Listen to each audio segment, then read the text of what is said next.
ሰውየው በሚያሳርፋቸው ቡጢዎች ብዙዎችን በአፍጢማቸው ደፍቷል። ለናቁት ደግሞ ትዕቢታቸውን የሚያበርዱ አንዳች ኃይልን የተላበሱ ምቶችን በመሰንዘር ተው ማረን እስኪሉ ድረስ እግሩ ስር ያንበረክካቸዋል። ይህ ሰው በሚወዳደርበት የቦክስ ስፖርት ውስጥ ያሉ ድንቅ ብቃትን የተላበሱ አስፈሪ ቦክሰኞችን ሳይቀር በእንብርክክ ቀጥቷቸዋል። አድናቂዎቹ የዱር አራዊት ጌታ በሆነው ፈርጣማውና ግዙፍ አንበሳ ይመስሉታል። ከሰሞኑ እንኳን ከእውቁ ቦክሰኛ ጄክ ፖል ጋር ባደረገው የቡጢ ፍልሚያ ይህንን ተቀናቃኙን መንጋ ጨላው እስኪላቀቅ ድረስ የቡጢ ናዳ አውርዶበታል። ታዲያ እኛም ይህንን ድንቅ የቦክስ ስፖርት ጀብደኛ ከየት ወዴት እንደደረሰና በስፖርቱም ውስጥ ያደረጋቸውን ፍልሚያዎች ከብዙ በጥቂቱ ልናስቃኛችሁ ወደድን። አብራችሁን ቆዩ። ስሙ አንቶኒ ኦሉዋፌሚ ኦላሴኒ ጆሹዋ ይባላል። በቅጽል ስሙ ደግሞ ኤጄ እየተባለ ይጠራል። ምንም እንኳን የተወለደው በእንግሊዝ ቢሆንም የዘር ሐረጉ ግን የሚመዘዘው ከምዕራብ አፍሪካዊቷ ሀገር ናይጄሪያ ነው። አብዛኛውንም የልጅነቱን ጊዜ ያሳለፈው ከእንግሊዝ ናይጄሪያ እየተመላለሰ ነበር። ኤጄ እድሜው አስራዎች ውስጥ እያለ ብዙ ከባድ ጊዜያትን አሳልፏል። ከነዚህም ከባድ ጊዜያት አንዱ በአንድ ወቅት ያደረገው የቡድን ጸብ ሲሆን ይህም እስራትን ገና በለጋ እድሜው እንዲቀምስ አድርጎታል። ነገር ግን ይህ እስራት ለአንቶኒ የአሁኑን የቦክሰኝነት ህይወት እንዲጀምር ዋነኛው መነሻ ቦታ ነበር። ኤጄ እስር ቤት ውስጥ ሆኖ የክብደት ማንሳትና የቦክስ ስፖርትን ሀብሎ ጀመረ። በስፖርቱም ውስጥ ራሱን ለማሳደግ ረጅም ሰዓታትን በዚሁ የቦክስ እንቅስቃሴ ላይ ያሳልፍ ነበር። በዚህም ጥሩ የሆነ እንቅስቃሴን በጂምናዚየምና በቦክስ ሪንጎች ውስጥ በማሳየት በግሬት ብሪቴን ብሔራዊ የኦሎምፒክ ቡድን ውስጥ መቀላቀል ቻለ። ይሁን እንጂ ከዚህ ጉዞ የሚያስቆመው አንዳች ነገር ከፊቱ ድቅና አለ። ኤጄ በፈረንጆቹ 2011 ዓ.ም ብዛት ያለው የካናቢስ አደንዛዥ እጽ ይዞ ተገኘ። ምንም እንኳን በፈጸመው የወንጀል ድርጊት ከእስራት ቅጣት ቢድንም ወንጀለኛ መባሉ ግን አልቀረለትም። ኤጄ በዚህ ወንጀሉ ለጥቂት ጊዜያት ከስፖርቱ ሊርቅ ተገደደ። በተከታዩ ዓመት ግን ማለትም በፈረንጆቹ 2012 ዓ.ም በዓለም አቀፉ የኦሎምፒክ መድረክ ላይ የማይታመን ገድል ሰራ። ለሀገሩ የወርቅ ሜዳሊያ አበረከተላት። ይህ ሲሆን ግን ጆሹዋ በስፖርቱ የነበረው ልምድ የ4 ዓመታት ዕድሜ የነበረው ብቻ ነበር። ኦሎምፒክ የጆሹዋን አቅም ለዓለም ያስተዋወቀ ድንቅ አጋጣሚ ነበር። ነገር ግን ይህ ድል መነሻ እንጂ የከፍታ ጣሪያ የታየበት መጨረሻ አልነበረም። ከኦሎምፒክ ድል ማግስት አንቶኒ ጆሹዋ የፕሮፌሽናል ቦክሰኝነት ስም አገኘ። ይህም ጆሹዋን በከባድ ሚዛን ቦክሰኝነት ምድብ በዓለም ሕዝብ ዘንድ እንዲታይ ያደረገው። የሚያደርጋቸው እንቅስቃሴዎችና ዘረራዎች ደግሞ እሱ ቦክሰኛ ብቻ ሳይሆን የምድርን ኃይል የያዘ እንደሆነ መሰከሩለት።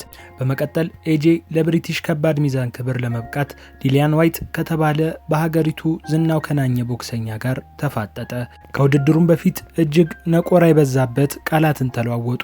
ከዛም ኤጄና ዲሊያን ዋይት የከባድ ሚዛን የክብር ዙፋኑ ላይ ጉብ ለማለት አሸናፊው ወደሚሰየምበት ሪንግ ውስጥ አመሩ። ከባድ ፍልሚያም አደረጉ። ነገር ግን የኃይል የበላይነቱ በኤጄ ቁጥጥር ስር ነበር። ኤጄ ከባባድ የቡጢ ናዳዎችን በዋይት ፊትና ሰውነት ላይ አዘነበበት። ዲሊያን ዋይትም መቋቋም ከብዶት ተዘረረ። ይህም ኤጄን ሌላ ድል እንዲጎናጸፍ አደረገው።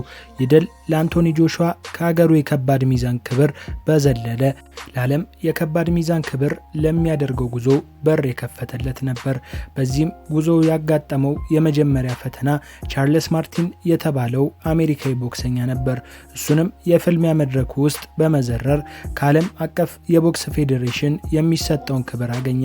አንቶኒ ጆሹዋም በቦክስ ስፖርት ውስጥ የተገኘ አዲስ ኮከብ ሊሆን ቻለ። በመቀጠል ኤጄ የከባድ ሚዛኑን ክብር ለዓመታት በእጁ አድርጎት ከነበረውና ሌላኛው የመድረኩ ከባድ ቦክሰኛ ታይሰን ፊውሪ ባለመኖሩ ብቻውን ከነገሰው ቭላዲሚር ክሊችኮ በቅጽል ስሙ ደግሞ ዶክተር ስቲላመር ተብሎ ከሚጠራው ቦክሰኛ ጋር ተፋጠጠ። ውድድሩም በታዋቂው የእንግሊዝ ስቴዲየም ዌምብሌ ውስጥ ተካሄደ። አንቶኒ ጆሹዋም እንደለመደው እነዛን ከባባድ ቡጢዎች በተቀናቃኙ ዶክተር ስቲላመር ላይ በማሳረፍ በሪንግ ውስጥ ነገሰ። በብሪታንያ የቦክስ ስፖርት ታሪክ ውስጥም የራሱን ደማቅ ታሪክ ጻፈ። ኤጄ ከፈረንጆቹ 2016 ዓ.ም አንስቶ WBA፣ IBF እና WBO የተሰኙትን ክብሮች በፍጥነት በማሳካት በዓለም ሕዝብ ዘንድ ተቀባይነት ማግኘት ቻለ። ይህ በእንዲህ እንዳለ አንቶኒ ጆሹዋን ለአፍታ ቆም የሚያደርገው መሰናክል ከፊቱ ተገተረ። እሱም ኤንዲ ሩይዝ ጁኒየር ይባላል። በፈረንጆቹ 2019 ዓ.ም ኤጄ ከኤንዲ ሩይዝ ጋር ይፋለማል። በዚህም መራር የሆነ የሽንፈት ጽዋን ይቀምሳል። ታዲያ ይህ ሽንፈት ቀላል ነገር አልነበረም። በብዙ አድናቂዎቹ ዘንድ ጥያቄን የፈጠረ ሽንፈት ነበር። ነገር ግን ኤጄ ይህንን ሽንፈቱን የሚቀለብስበት አንድ እድል ነበረው። እሱም ዳግም ከኤንዲ ሩይዝ ጋር በሳውዲ አረቢያ የሚያደርገው ፍልሚያ ነበር።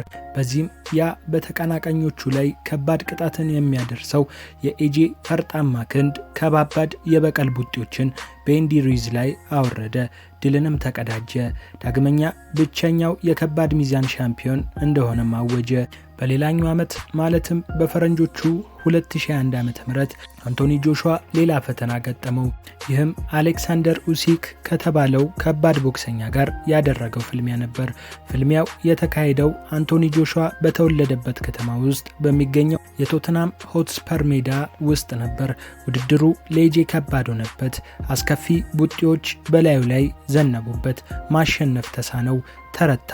በዚህም ተቀናቃኙ አሌክሳንደር ኡሲክ አዲሱ የዓለም ከባድ ሚዛን ሻምፒዮን በመባል ክብሩን ወሰደ። ከ11 ወራትም በኋላ ዳግም ከአሌክሳንደር ኡሲክ ጋር በሳውዲ አረቢያ ተፋጠጡ። ነገር ግን በድጋሚ ሳይሳካለት ቀረ። ይህ ሽንፈት ግን በሪንግ ውስጥ ብቻ ያበቃ አልነበረም። እስካሁን ድረስ ኤጄን እንደ እግር እሳት ይለበልበዋል።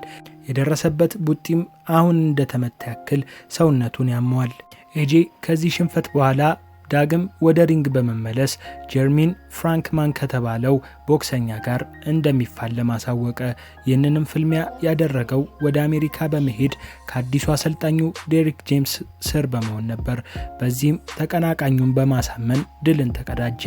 ድሉም የአሸናፊነት ጉዞን ሁለተኛ ምዕራፍ የሚገልጥበት ጅማሮ ሆነለት።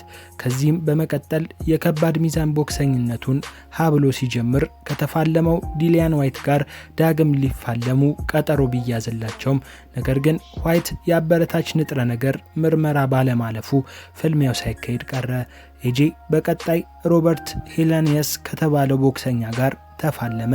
ውድድሩ ላይ ጆሹዋ በተቀናቃኙ ላይ ለመሰንዘር ያመነታ የሚመስል እንቅስቃሴ ቢያሳይም ዙሩ እየሄደ ሲመጣ ግን ያ እንደ መብረቅ አድርቆ የሚያስቀረው የኤጄ ቀኝ እጅ ቡጢ ማሳረፉን ጀመረ። የውድድሩ 7ኛ ዙር ሲደርስም ኤጄ ተቀናቃኙ ሮበርትን ከባድ ምት አገጩ ላይ በማሳረፍ ሪንግ ውስጥ አነጠፈው። በዚህም ድልን ተቀዳጀ። የኤጄ ስኬቶችን ለማስቀጠል አንድ ሰው እሱ ታሪክ ውስጥ ይቀላቀላል። እሱም ቤን ዴቪድሰን ይባላል። ሰውየው የቦክስ አዋቂነቱ ይነገርለታል። ራሱ ጆሹዋም ቢሆን በብዙ ነገር እንደሚያግዘው ሲናገር ተደምጧል። የቤን ዴቪድሰን የቤት ስራ የሚጀምረው በሳውዲ አረቢያ በሚደረገው የኤጄና ከባዱ ተቀናቃኙ ኦቶዋሊን ፍልሚያ ላይ ነው። ፍልሚያውም ተጀመረ። ጆሹዋም የበላይነቱን ማሳየቱን ጀመረ። የውድድሩ 5ኛ ዙር ሲደርስም ጆሹዋ ባሳየው ብልጫ በአሸናፊነት አጠናቀቀ። ይህም ፍልሚያ ጆሹዋን ለላቀ ክብር አበቃው። ብዙዎችም አንቶኒ ጆሹዋ ከዚህ በፊት የታዩበትን ድክመቶች በእጅጉ ያሻሻለበት እንደሆነ ተናገሩ። በፈረንጆቹ 2004 ደግሞ ጆሹዋ ከሌላኛው ዝነኛ ቦክሰኛ ፍራንሲስ ኤንጋኑ ጋር ተፋጠጠ። ነገር ግን ፍልሚያው ገና በተጀመረ በሁለተኛው ዙር የኤጄ ክንዶች ከባድ ቡጢዎችን በኤንጋኑ ሰውነት ላይ በማሳረፍ ውድድሩን በድል አጠናቀቁ። የአንቶኒ ጆሹዋ የህይወት ጉዞ በፈተናዎችና ትግሎች የተሞላ ነው። እሱ ግን እነዚህን ፈተናዎቹን በቡጢ እያሽከነጠረ እያለፋቸው ነው። ነገር ግን እነዚህ ሁሉ ውጣ ውረዶች ኤጄን አንበሳዊ ማንነት እንደተላበሰ በስፋት ያሳዩ አጋጣሚዎች ናቸው። ከምንም ተነስቶ በዓለም ላይ ታዋቂ ቦክሰኛ እስከመሆን ከዛም 3 ጊዜ የዓለም ከባድ ሚዛን ቦክሰኛ ሻምፒዮን ክብር እስከ ማግኘት ብቻ ብዙ ነገሮችን አሳክቷል። ሰውየው ቦክሰኛ ብቻ አይደለም፣ ጦረኛና አንበሳም ጭምር እንጂ። ይሄ አንበሳ አሁንም ፊቱ የተጋረጡትን መሰናክሎች ማለፉን አላቆመም። ከሰሞኑ እንኳን ተቀናቃኙ ጄክ ፖልን በዝረራ ያሸነፈበት አጋጣሚ የቅርብ ጊዜ ትውስታ ነው። ታዲያ አሁንስ ይህ አንበሳ ከማን ጋር ይፋጠጥ ይሆን? መልሱ በጊዜዎች የሚፈታ ይሆናል። እናንተስ ይህ ድንቅ ቦክሰኛ ከማን ጋር ሲፋለም ብታዩ እንደምትወዱ በአስተያየት መስጫው ላይ አስቀምጡልን። ለቻናላችን አዲስ ከሆናችሁ ደግሞ ላይክ፣ ሼር እና ሰብስክራይብ ማድረጋችሁን አትርሱ። በሌላ ቪዲዮ እስክንገናኝ መልካም ጊዜ